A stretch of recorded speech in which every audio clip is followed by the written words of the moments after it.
अभी तक जय श्री राधे, जय श्री कृष्ण। सच्चिदानंद रूपाय विश्वोत्पत्त्यादिहेतवे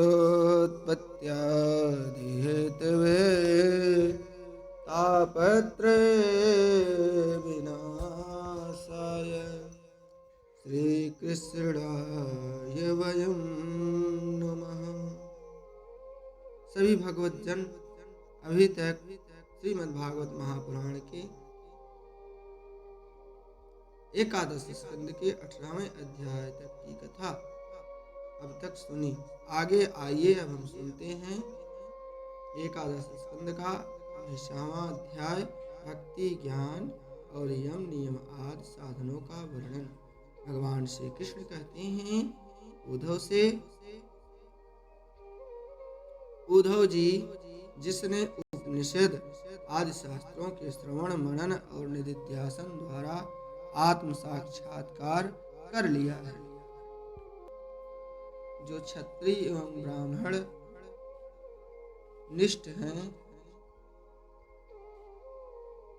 जिसका निश्चय केवल युक्तियों और अनुमानों पर ही निर्भर नहीं करता, दूसरे शब्दों में जो केवल परोक्ष ज्ञानी नहीं, वह यह जानकर कि संपूर्ण द्वैत प्रपंच और उसके निमित्त का साधन वृत्ति ज्ञान माया मात्र है, उन्हें मुझ में लीन कर दे। वे दोनों ही मुझे आत्मा में अध्यस्त हैं, ऐसा जान ले। ज्ञानी पुरुष अभीष्ट पदार्थ मैं ही हूँ, उसके साधन साध्य स्वर्ग और अपवर्ग भी मैं ही हूँ, और मेरे अतिरिक्त और किसी भी पदार्थ से वह प्रेम नहीं करता। जो ज्ञान और विज्ञान से संपन्न सिद्ध पुरुष है, वे मेरे वास्तविक स्वरूप को जानते हैं। जो ज्ञान और विज्ञान से संपन्न सिद्ध पुरुष होते हैं, वे ही प्रभु कह रहे हैं कि वे ही मेरे वास्तविक स्वरूप को जानते हैं। इसलिए ज्ञानी पुरुष जो है वह मुझे सबसे प्रिय है। उद्धव जी, ज्ञानी पुरुष अपने ज्ञान के द्वारा निरंतर मुझे अपने अंतःकरण में धारण करता है। तत्व ज्ञान के लेश मात्र का उदय होने से जो सिद्ध प्राप्त होती है, वह तपस्या, तीर्थ, जप, दान अथवा अंतःकरण की शुद्धि के और किसी भी साधन से पूर्णता नहीं हो सकती है। इसलिए तत्व ज्ञान का लेश मात्र यदि उदय हो जाए तो हमें बड़ी तपस्या, तीर्थ, जप, दान करने की कोई आवश्यकता नहीं है। लेश मात्र सत्संग हमें बहुत ऊंचाई पर पहुंचा सकता है। इसलिए मेरे प्यारे उद्धव, तुम ज्ञान के सहित अपने आत्म स्वरूप को जान लो और फिर ज्ञान विज्ञान से संपन्न होकर भक्तिभाव से मेरा भजन करो। बड़े बड़े ऋषि मुनियों ने ज्ञान विज्ञान का यज्ञ के द्वारा अपने अंतःकरण में मुझ सभी यज्ञों के अधिपति आत्मा का यजन करके परम सिद्धि प्राप्त की है। उद्धव, आध्यात्मिक, आदि दैविक और आदि भौतिक इन तीनों विकारों की समष्टि ही शरीर है तथा वह सर्वथा तुम्हारे आश्रित है। यह पहले नहीं था और अंत में नहीं रहेगा, केवल बीच में ही दिख रहा है शरीर। इसलिए इसे जादू के खेल के समान माया ही समझना चाहिए। इसके जो जन्मता रहना, इसके जो जन्मना, रहना, बढ़ना, बदलना, घटना और नष्ट होना, ये 6 भाव विकार हैं शरीर के। इनसे तुम्हारा कोई संबंध नहीं है। यही नहीं, ये विकार उसके भी नहीं हैं, क्योंकि वह स्वयं असत है। असत वस्तु तो पहले नहीं थी, बाद में भी नहीं रहेगी, इसलिए बीच में भी इसका कोई अस्तित्व नहीं होता। उद्धव जी ने कहा, विश्वरूप परमात्मन, आप ही विश्व के स्वामी हैं और आपका यह वैराग्य और विज्ञान से युक्त सनातन एवं विशुद्ध ज्ञान जिस प्रकार सुदृढ़ हो, उसी प्रकार मुझे स्पष्ट करके समझाइए और उस अपने भक्ति योग का भी वर्णन कीजिए जिसे ब्रह्मा आदि महापुरुष भी ढूंढा करते हैं। मेरे स्वामी, जो पुरुष इस संसार के विकट मार्ग में तीनों तापों के थपेड़ों में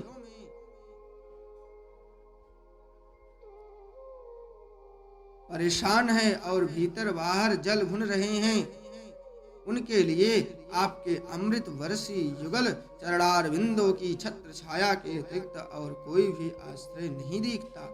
महानुभाव, आपका यह अपना सेवक अंधेरे कुएं में पड़ा हुआ है और काल रूपी सर्प ने इसे डस रखा है।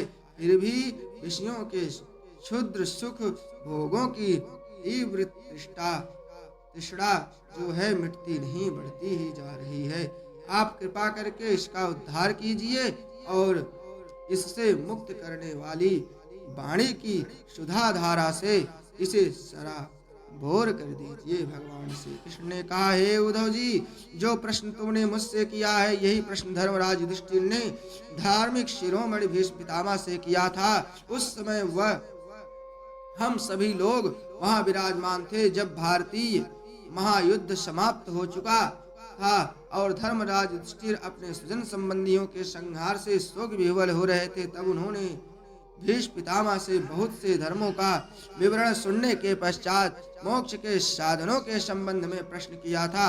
उस समय भीष्म पितामह के मुख से सुने हुए मोक्ष धर्म मैं तुम्हें सुनाऊंगा, क्योंकि वे ज्ञान, वैराग्य, विज्ञान, श्रद्धा और भक्ति के भाव से परिपूर्ण हैं।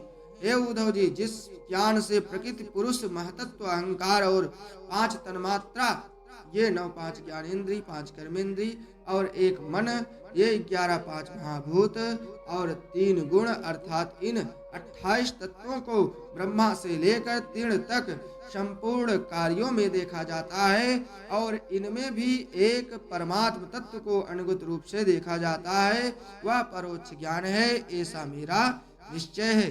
हे उद्धव, जब जिस तक तत्व से अनुगत एकात्मक तत्वों को पहले देखता था, उनको पहले के समान न देखे, किंतु एक परम कारण ब्रह्म को ही देखे, तब यही निश्चित विज्ञान, अपरोक्ष ज्ञान कहा जाता है। इस ज्ञान और विज्ञान को प्राप्त करने की युक्ति यह है कि यह शरीर आदि जितने भी त्रिगुणात्मक सावयव पदार्थ हैं, उनकी स्थिति, उत्पत्ति और प्रलय का विचार करे। जो तत्व वस्तु सृष्टि के प्रारंभ में और अंत में कारण रूप से स्थित रहती है, वही मध्य में भी स्थित रहती है और वही प्रतीयमान कार्य से प्रतीयमान और कार्यांतर में अनुगत भी होती है। फिर उन कार्यों का प्रलय अथवा बाध होने पर उसके साक्षी एवं अधिष्ठान रूप से शेष रह जाती है। वही सत्य परमार्थ वस्तु है। जो शेष रह जाती है वही सत्य परमार्थ वस्तु है, ऐसा समझो। श्रुति प्रत्यक्ष महापुरुषों में प्रसिद्ध और अनुमान प्राणों में यह 4 मुख्य है। प्रमाणों में यह 4 मुख्य है। श्रुति प्रत्यक्ष एति है, अर्थात महापुरुषों में प्रसिद्धि और अनुमान। प्रमाणों में यह 4 मुख्य है। उनकी कसौटी पर कसने से दृश्य प्रपंच अस्थिर, नश्वर एवं विकारी होने के कारण सत्य सिद्ध नहीं होता। इसलिए विवेकी पुरुष इस विविध कल्पनारूप अथवा शब्द मात्र प्रपंच से विरक्त हो जाता है। विवेकी पुरुष को चाहिए कि वह स्वर्ग आदि फल देने वाले यज्ञादि कर्मों के परिणामी नश्वर होने के कारण ब्रह्मलोक पर्यंत स्वर्गादि सुख अधिष्ठ को भी इस प्रत्यक्ष विषय सुख के समान ही अमंगल, दुखदायी एवं नाशवान समझे। निष्पाप उद्धव जी, भक्ति योग का वर्णन मैं तुम्हें पहले ही सुना चुका हूँ, परंतु उसमें तुम्हारी बहुत प्रीति है, इसलिए मैं तुम्हें फिर से भक्ति प्राप्त होने का श्रेष्ठ साधन बतलाता हूँ। जो मेरी भक्ति प्राप्त करना चाहता है वह मेरी अमृतमयी कथा में श्रद्धा रखे, निरंतर मेरे गुण, लीला और नाम का संकीर्तन करे। मेरी पूजा में अत्यंत निष्ठा रखे और स्तोत्रों द्वारा मेरी स्तुति करे, मेरी सेवा पूजा में प्रेम रखे और सामने साष्टांग लौट कर प्रणाम करे, मेरे भक्तों की पूजा मेरी पूजा से बढ़कर करे और समस्त प्राणियों में मुझे ही देखे, अपने एक एक अंग की चेष्टा केवल मेरे ही लिए करे, वाणी से मेरे गुणों का गान करे और अपना मन भी मुझे ही अर्पित कर दे तथा सारी कामनाएं छोड़ दे, मेरे लिए धन भोग और प्राप्त सुख का भी परित्याग कर दे और जो कुछ यज्ञ दान हवन जब तब व्रत और तप किया जाए वह सब मेरे लिए ही करे। उद्धव जी, जो मनुष्य इन धर्मों का पालन करते हैं और मेरे प्रति आत्मनिवेदन कर देते हैं, उनके हृदय में मेरी प्रेममयी भक्ति का उदय होता है और जिसे मेरी भक्ति प्राप्त हो गई उसके लिए और किसी दूसरी वस्तु का प्राप्त होना शेष रह जाता है।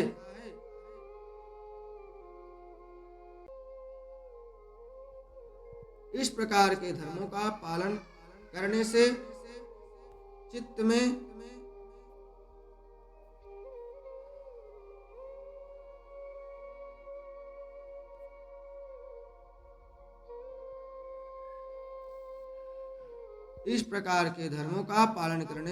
में जब सत्व गुण की वृद्धि होती है और वह शांत होकर आत्मा में लग जाता है, उस समय साधक को धर्म, ज्ञान, वैराग्य और ऐश्वर्य स्वयं ही प्राप्त हो जाते हैं।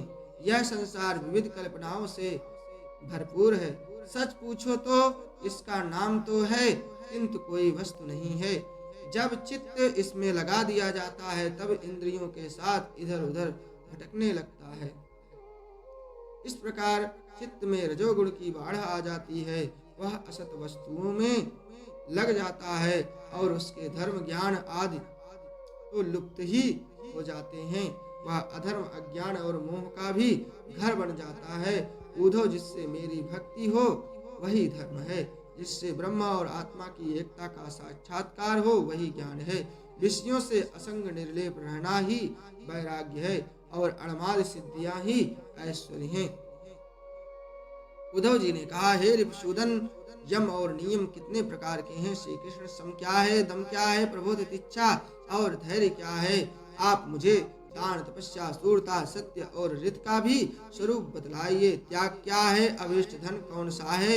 यज्ञ किसे कहते हैं और दक्षिणा क्या वस्तु है? श्रीमान केशव, पुरुष का सच्चा बल क्या है? भग किसे कहते हैं और लाभ क्या वस्तु है? और उत्तम विद्या, लज्जा, श्री तथा सुख और दुख क्या है? पंडित और मूर्ख के लक्षण क्या हैं? सुमार्ग और कुमार्ग का क्या लक्षण है?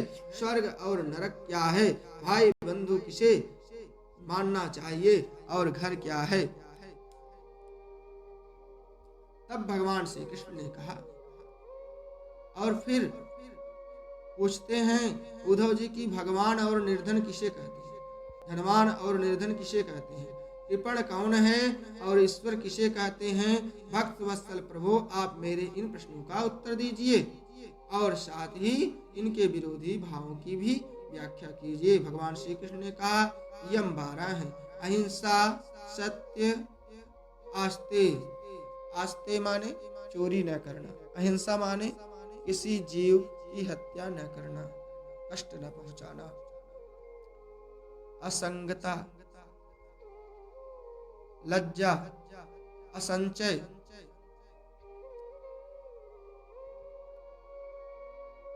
आवश्यकता से अधिक धन आदि न जोड़ना, आस्तिकता, ब्रह्मचर्य, मौन, स्थिरता, क्षमा और अभय। नियमों की संख्या भी 12 ही है। शौच, बाहरी पवित्रता और भीतरी पवित्रता को शौच कहते हैं। जप, तप, हवन, श्रद्धा, अतिथि सेवा, मेरी पूजा, तीर्थ यात्रा, परोपकार की चेष्टा, संतोष और गुरु सेवा। इस प्रकार यम और नियम दोनों की संख्या 12 है। ये सकाम और निष्काम दोनों प्रकार के साधकों के लिए उपयोगी हैं। उद्धव जी, जो पुरुष इनका पालन करते हैं वे यम और नियम उनके इच्छानुसार उन्हें भोग और मोक्ष दोनों प्रदान करते हैं। बुद्धि का मुझ में लग जाना ही सम है। इंद्रियों के संयम का नाम दम है। न्याय से प्राप्त दुख के सहने का नाम तितिक्षा है। जीवा और जननेन्द्रिय पर विजय प्राप्त करना धैर्य है, और किसी से द्रोह न करना, सबको अभय देना दान है।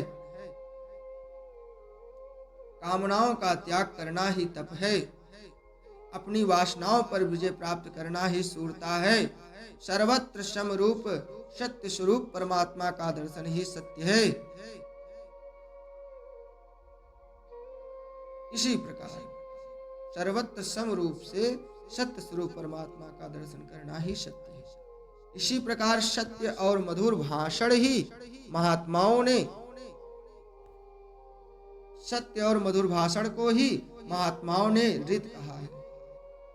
कर्मों में आसक्त न होना ही शौच है। कामनाओं का त्याग ही सच्चा सन्यास है। जंगल में जाना सन्यास नहीं है। सन्यास क्या है? सभी कामनाओं का घर में ही रहकर त्याग करना ही सच्चा सन्यास है। धर्म ही मनुष्य का अभीष्ट धन है। धर्म जो है वही मनुष्य का अभीष्ट धन है। इसलिए धर्म ही सब कुछ है। मैं परमेश्वर ही यज्ञ हूँ। ज्ञान का उपदेश देना ही दक्षिणा है। सबसे बड़ी दक्षिणा क्या है? ज्ञान का उपदेश देना। प्राणायाम ही श्रेष्ठ बल है। जिसको बलवान बनना है वे प्राणायाम करें। मेरा ऐश्वर्य ही भग है। मेरी श्रेष्ठ भक्ति ही उत्तम लाभ है, और सच्ची विद्या वही है जिससे ब्रह्म और आत्मा का भेद मिट जाता है। पाप करने से घृणा होने का नाम ही लज्जा है। जब हम किसी पाप कर्म को करते हैं तो उससे जो घृणा होती है वही लज्जा है। निरपेक्षता आदि गुण ही शरीर का सच्चा सौंदर्य श्री है। दुख और सुख दोनों की भावना का सदा के लिए नष्ट हो जाना ही सुख है। विषय भोगों की कामना ही दुख है। जो बंधन और मोक्ष का तत्व जानता है वही पंडित है।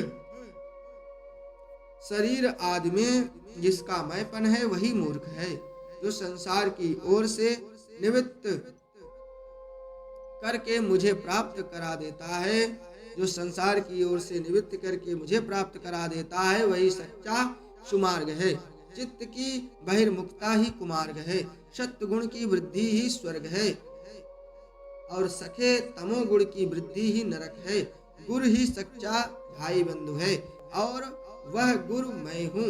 यह मनुष्य शरीर ही सच्चा घर है, तथा सच्चा धनी वह है जो गुणों से संपन्न है, जिसके पाप गुणों का खजाना है। जिसके पास गुणों का खजाना है, जिसके चित्त में असंतोष है, अभाव का बोध है, वही दरिद्र है। दरिद्र कौन है?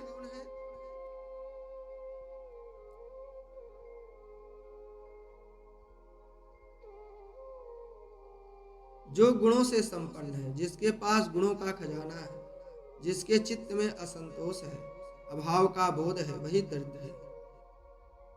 चाह गए चिंता गए मनवा वे परवाह, जाको कछु नहीं चाहिए वो ही साहंसाह। जो जितेंद्रिय नहीं है वही कृपण है। समर्थ स्वतंत्र और ईश्वर वह है जिसकी चित्त वित्तीय विषयों में आसक्त नहीं है। इसके विपरीत जो विषयों में आसक्त है वही सर्वथा असमर्थ है। प्यारे उद्धव, तुमने जितने प्रश्न पूछे थे उनका उत्तर मैंने दे दिया। उनको समझ लेना मोक्ष मार्ग के लिए सहायक है।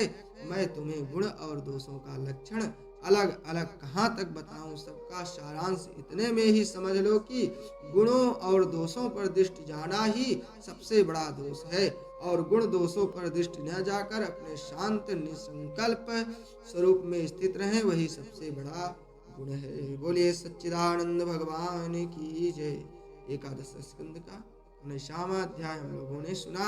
अब कल 8वां अध्याय ज्ञान योग, कर्म योग और भक्ति योग को सुनेंगे।